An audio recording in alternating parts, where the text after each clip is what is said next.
Hello friends, कैसे हैं आप सब। तो डियर, अगर आप जेटेट 2026 की तैयारी कर रहे हैं, क्योंकि आपको पता है कि अभी जो है कैबिनेट से पास हो चुका है और ये में भी आपका मार्च में जो है आपका जेटेट कंडक्ट किया जा सकता है। लेकिन ये तो झारखंड है, कुछ भी हो सकता है। बट सिलेबस हमारा निकल चुका है, न्यू सिलेबस, उसके अकॉर्डिंग हमें तैयारी करना भी है। तो हमारा जो हम लोग जो भी हमारा सिलेबस है, हम सिलेबस के अकॉर्डिंग यहाँ पे तैयारी कर रहे हैं। हमारा जो भी सिलेबस है, हम अपना सिलेबस के अकॉर्डिंग तैयारी कर रहे हैं। तो आज का क्लास जो है सेकंड फर्स्ट क्लास है। और फर्स्ट क्लास में हम लोग क्या डिस्कस किए थे, तो हम लोग डिस्कस किए थे भारतीय इतिहास का परिचय डिस्कस किए थे, प्राचीन भारत के आपका इतिहास के स्रोत जो है डिस्कस किए थे, जो कि हमारे सिलेबस में है। ठीक है, तो आज चलिए हम लोग स्टार्ट करने वाले हैं उपनिषद का। तो इससे पहले थोड़ा सा हम बता दें कि पुराण के बारे में और अरण्यक के बारे में हम लोग डिस्कस किए थे। तो हम लोग पुराण में देखे थे कि पुराणों की संख्या 18 है और इसका रचनाकाल जो है वो 5वीं शताब्दी में की गई थी। और इस सबसे जो प्राचीन जो हमारा पुराण है वो मत्स्य पुराण था। और इसकी रचयिता जो है पुराण का, ठीक है, ये आपका महर्षि लोमहर्ष थे। और उसके बाद उसकी जो रचना है ना, उसको उसका पुत्र बढ़ाया था और उसका नाम उग्रश्रवा था। और 5 पुराण के राजाओं की वंशावली के बारे में हम लोग डिस्कस किए थे, जिसमें मत्स्य पुराण जो थे ये आपका आद्र सातवाहन वंश था। विष्णु पुराण जो है मौर्य वंश, और वायु पुराण जो थे गुप्त वंश। फिर ब्राह्मण पुराण था, और फिर भागवत पुराण था। ठीक है, अरण्यक के बारे में देखे थे कि ये ब्राह्मण साहित्य का जो अंतिम भाग है वो अरण्यक होता है। ठीक है, तो अरण्यक क्या है, तो ब्राह्मण साहित्य का अंतिम भाग माना जाता है। तो आज के क्लास में हम लोग उपनिषद के बारे में डिस्कस करेंगे। तो उपनिषद क्या है, उपनिषद का शाब्दिक अर्थ होता है पास बैठना, यानी किसी के पास बैठ कर अगर हम लोग उससे विद्या ग्रहण कर रहे हैं तो इसको हम लोग उपनिषद कहते हैं। इसको हम लोग ब्राह्मण विद्या कहेंगे, ब्रह्म विद्या, जिसका ज्ञान शिष्यगण गुरुजनों के पास बैठकर हम लोग प्राप्त करते हैं। तो उपनिषदों को अध्यात्म विद्या अथवा प्राविद्या की भी संख्या दी गई है, अध्यात्म विद्या और प्राविद्या। ठीक है, तो उपनिषदों की कुल संख्या कितना है, 108 माना जाता है। जबकि जो प्रामाणिक उपनिषद की संख्या कितना है, तो 12 है। मुंडकोपनिषद याद रखिएगा, ये हमारे देश भारत का आदर्श वाक्य जो सत्यमेव जयते, पूछा जाता है कि सत्यमेव जयते कहाँ से लिया गया था, ये आपका मुंडकोपनिषद से लिया गया है। जो प्रमुख उपवेद है ये आपका आयुर्वेद है, धनुर्वेद है, गंधर्वेद है और शिल्पवेद है। ठीक है, प्रति शाख्य वैदिक शिक्षा संबंधी प्राचीनतम साहित्य है आपका। और सबसे बड़ा जो उपनिषद है ये आपका विहत कारोपनिषद है। ठीक है, विहत कारोपनिषद है, जो सबसे बड़ा उपनिषद जो है ये आपका विहत कारोपनिषद है। तो याद रखिएगा। ठीक है, विहत कारोपनिषद जो है ये आपका सबसे बड़ा उपनिषद है। फिर आता है हमारा टॉपिक स्मृतियाँ। स्मृतियाँ की जो रचना है ना, ये वेदांग के सूत्रों के बाद हुई थी। तो हम लोग वेदांग के बारे में भी डिस्कस किए हुए थे ना, कि वेदांग जो होता है इसकी रचना जो है ऋषियों ने वेदों को जो है भली भांति समझने के लिए इसकी रचना किया गया था।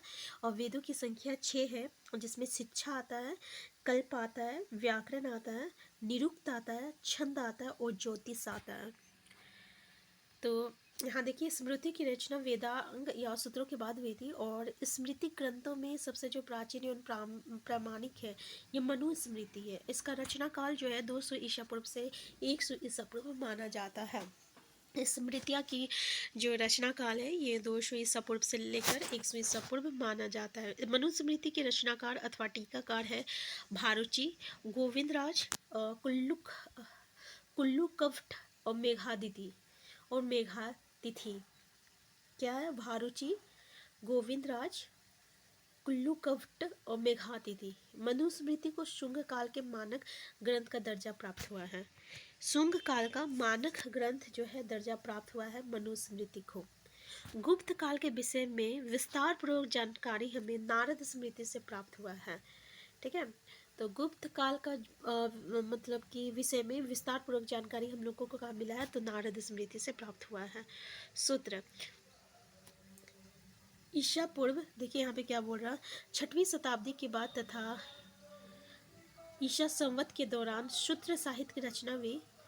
और इसका उद्देश्य कम से कम शब्दों से अधिक, यानी कम शब्द में हम लोग अधिक से अधिक बातों को कहने का प्रयास करें, उसको हम लोग सूत्र कहते हैं। निरुक्त क्या होता है, तो निरुक्त जो होता है निघट्टू, कलिष्ट वैदिक शब्दों का संकलन है।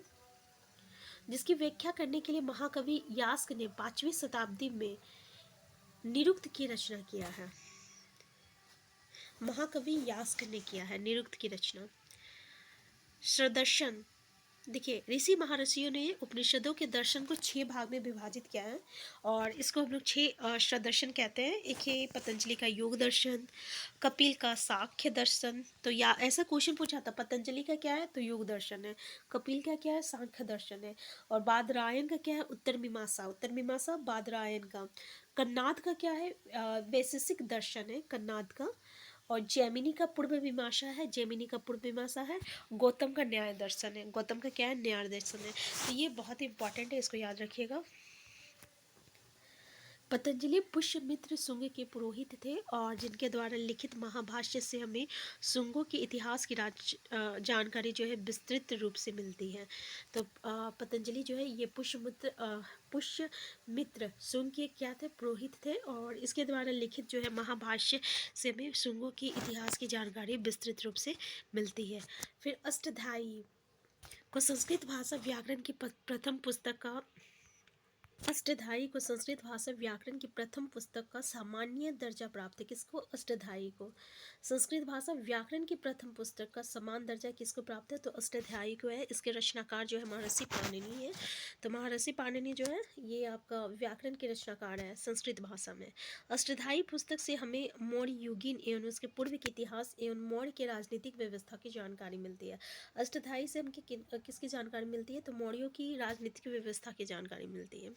अष्टाध्यायी का रचनाकाल 400 ईसा पूर्व माना जाता है और गार्गी संहिता एक ज्योतिष ग्रंथ है जो कथायन रचित है। अष्टाध्यायी की रचनाकाल कब है? कितना ईसा पूर्व है? 400 ईसा पूर्व है।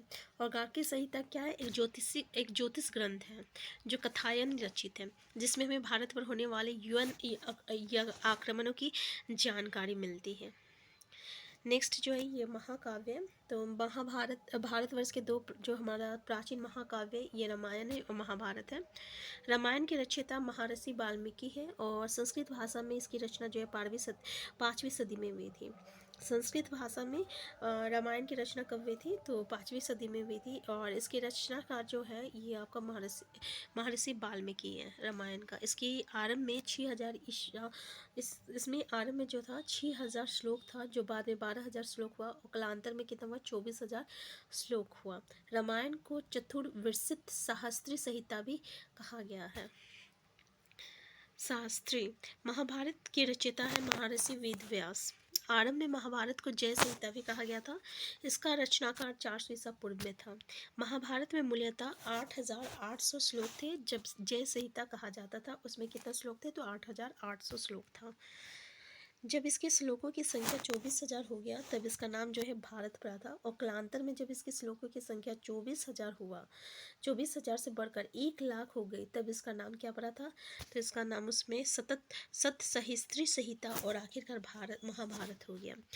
जब मतलब लाख जब इसका संख्या बढ़ा 24000 से 1,00,000 संख्या हुआ श्लोकों का तब इसको हम लोग सत सहस्त्री संहिता और फिर बाद में हम लोग क्या बोले? महाभारत। अब ब्रह्मोत्तर साहित्य में आपको बौद्ध साहित्य आता है और जैन साहित्य आता है। तो बौद्ध साहित्य में क्या है? तो बौद्ध साहित्य के हम लोग जो त्रिपिटक जो ये एक प्राचीन ग्रंथ है और इसकी संख्या 3 है। सूत पिटक है, विनय पिटक है, अभिधम पिटक है। अब सबका रिलेशन क्या है, संबंध क्या है? जैसे कि सूत पिटक जो है ये महात्मा बुद्ध के जो भी धार्मिक विचार और उपदेश था उसका सार संग्रह है और इसके त्रिपिटकों के श्रेष्ठ का दर्जा प्राप्त है। सबसे श्रेष्ठ जो है ये आपका सूत पिटक है त्रिपिटकों में। सूत पिटक को बौद्ध धर्म का इंसाइक्लोपीडिया कहा जाता है, बौद्ध धर्म का इंसाइक्लोपीडिया। विनय पिटक में जो है मठ में रहने वाले जो बौद्ध भिक्षु थे उनके अनुशासन से संबंधित नियम की जानकारी मिलती है और अभिधम पिटक में बौद्ध दर्शनों व मतों की दार्शनिक व्याख्या मिलता है। इस पिटक का संकलन महान सम्राट अशोक के शासनकाल में संपन्नित बौद्ध संगति में मोगल पुत्र तिस्य के द्वारा संपन्न किया गया था। ठीक है, मोगली पुत्र तिस्य के द्वारा जो है ये आपका संपन्न किया गया था। और तित्य बौद्ध जो संगीति हुआ था उसमें किया गया था अभिधम पिटक का, और सम्राट अशोक जो थे उसके शासनकाल में। तो क्या देखिए हम लोग कि अभिधम पिटक जो है इसका सम्राट अशोक के शासनकाल में ये संपन्न हुआ था। तित्य बौद्ध समिति में जो मोंगली पुत्र तिस्य के द्वारा संपन्न किया गया था। जातक में गौतम बुद्ध के पूर्व जन्म की कहानियाँ संकलित है।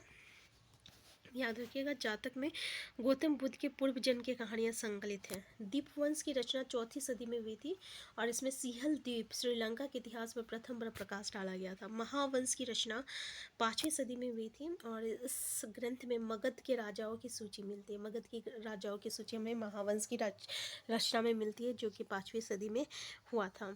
महावस्तु एवं ललित विस्तार ग्रंथ हमें महात्मा बुद्ध के विषय में जानकारी देते हैं। अंगुत्तर निकाय में 16 महाजनपदों की जानकारी मिलती है।